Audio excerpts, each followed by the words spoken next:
पर हमारी आनंदी तो अभी सिर्फ 9 साल की है। अभी तो उसके पढ़ने लिखने और खेलने कूदने के दिन हैं।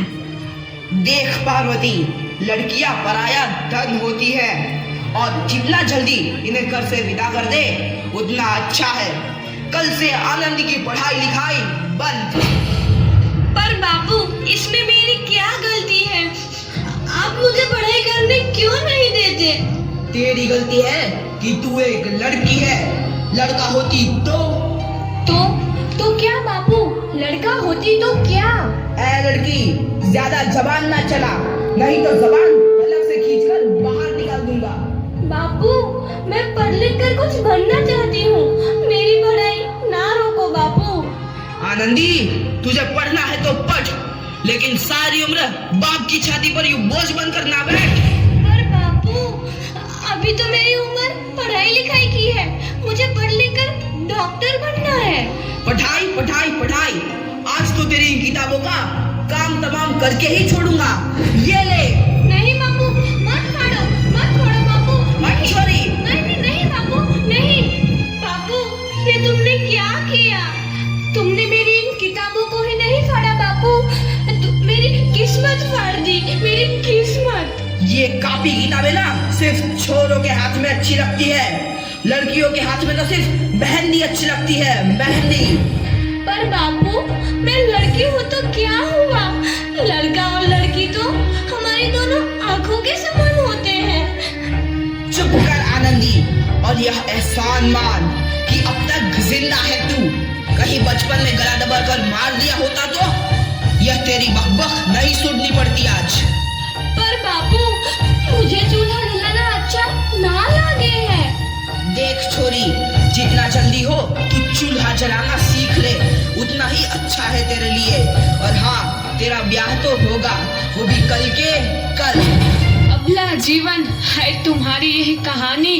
आंचल में है दूध और आंखों में है पानी। मुझे माफ कर दे बेटी, तेरे बापू के जिद के आगे मेरी एक न चलेगी। माफ कर दे बेटी, मुझे माफ कर दे। इस प्रकार मात्र 9 वर्ष की छोटी उम्र में आनंदी का विवाह गोपाल राव जोशी से हो गया। बाल विवाह एक सामाजिक कुरीति है और इस कुप्रथा का शिकार होना पड़ा आनंदी को। 5 वर्ष बाद आनंदी 14 साल की हो गई है। उसके घर एक शिशु ने जन्म लिया है। देखते हैं आगे क्या हुआ। देखिए ना, इसे क्या हो गया है? इसका माथा तो अंगार की तरह तप रहा है। इसे तो बहुत तेज बुखार है। आप बिना कुछ भी बोलते हैं, दीजिए मुझे। माधव, जल्दी से वैद्य जी को बुला के लाओ। जी, अभी बुला के लाता हूँ। ये तुम क्या कर रही हो आनंदी? भगवान की विभूति लगा रही हूँ। बस करो आनंदी, ये सब अंधविश्वास है।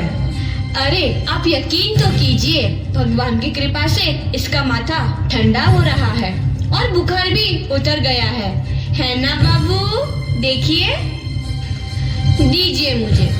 उठो बाबू, आंखें खोलो, तुम्हें तुम्हारी माँ बुला रही है। आंखें खोलो, देखिए ना इसे क्या हो गया है। आंखें भी नहीं खोल रहा। आंखें खोलो बेटा। आप चुप क्यों है? आंखें खोलो बेटा, आंखें खोलो। आनंदी, हमारा बेटा कभी आंखें नहीं खोलेगा। नहीं, ऐसा नहीं हो सकता। मेरे बेटे को मुझसे कोई नहीं छीन सकता, कोई नहीं छीन सकता। पागल मत बनो आनंदी। माधव,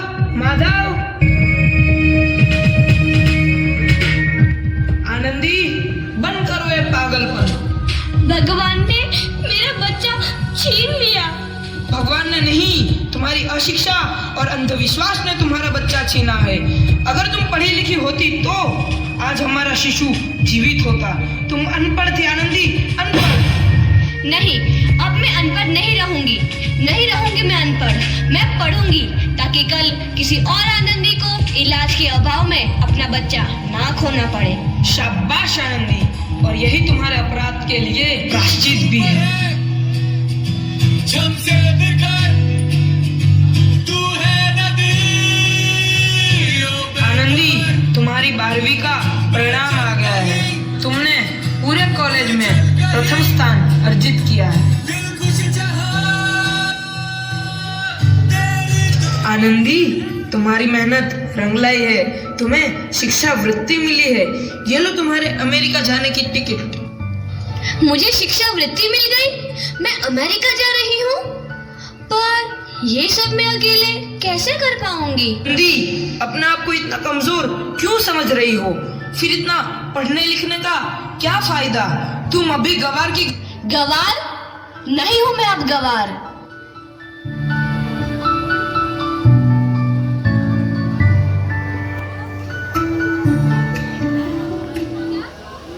तो इस प्रकार 7 अप्रैल 1883 को आनंदी अमेरिका के पेंसिल्वेनिया के लिए रवाना हुई और 3 साल बाद उन्होंने डॉक्टर ऑफ मेडिसिन की उपाधि प्राप्त कर ली।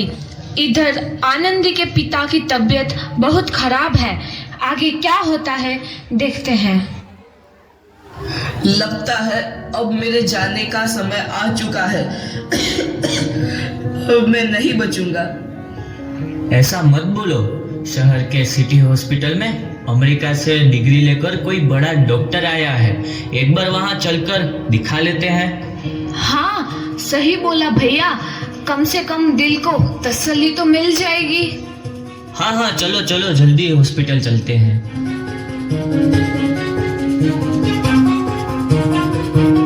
इस मरीज की हालत तो बहुत ही खराब है। कोई चमत्कार ही इसे बचा सकता है। ऐसा मत बोलो भाई। डॉक्टर साहब कब तक आ जाएंगे? लो आ गई डॉक्टर मैडम। डॉक्टर मैडम जल्दी देखिए, मरीज की हालत बहुत ही खराब है।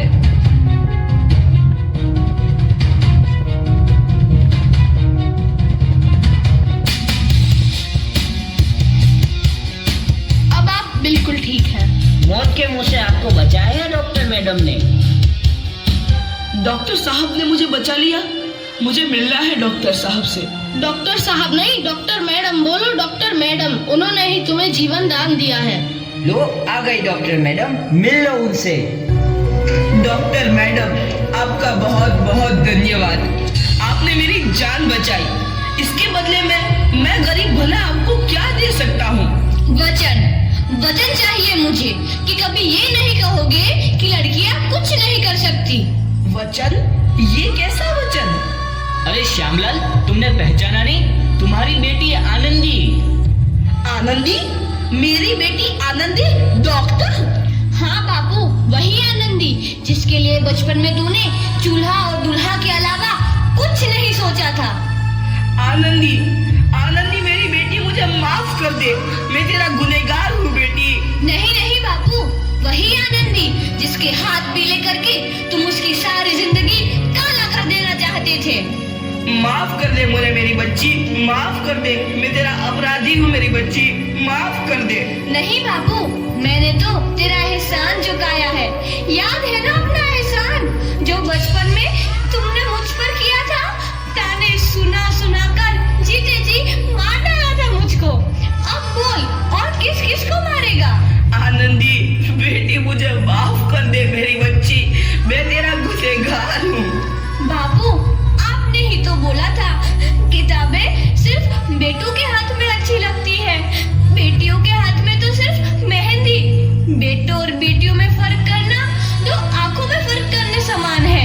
एक का पढ़ना और दूसरे का ना पढ़ना सामाजिक अंधकार है बापू, सामाजिक अंधकार। उपकार मांगता हूँ मैं तुझ जैसी बेटी का, जिसने सारी उम्र मुझसे कुछ ना मांगा तो सिर्फ बराबरी का दर्जा। वरना सच तो यह है कि मैं तेरी माफी के लायक भी ना हूँ। मुझ जैसा बाप तेरी बराबरी कर सके उसके मैं लायक भी ना हूँ मेरी बेटी, मैं लायक भी ना हूँ। अपने बापू को क्या माफ नहीं करोगी आनंदी? माफ कर दो आनंदी, माफ कर दो। सुबह का भूला यदि शाम को घर लौट आए तो उसे भूला नहीं कहते। बापू। तो इस प्रकार आनंदीबाई जोशी ने अपनी मेहनत और अटूट इरादे से न केवल भारत की पहली महिला डॉक्टर बनी, बल्कि आगे चल के उन लड़कियों के लिए सुनहरा रास्ता दिखा गई जो जीवन में कुछ करना चाहती थी।